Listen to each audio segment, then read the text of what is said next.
কখনো ভেবেছেন বিয়ে করাটা একটা ব্যবসায় পরিণত হতে পারে?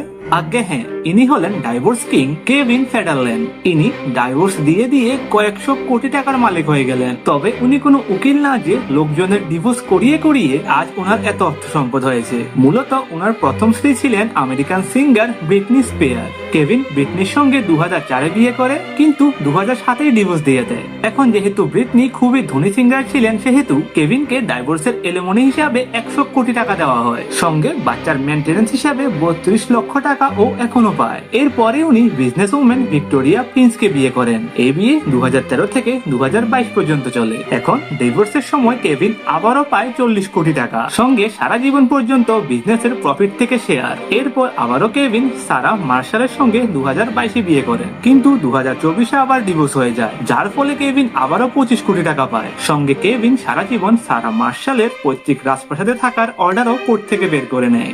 এখন বর্তমান রিপোর্টার হিসাবে কেভিন 2025-এ আবারও বিয়ে করতে চলেছে। ওয়াও!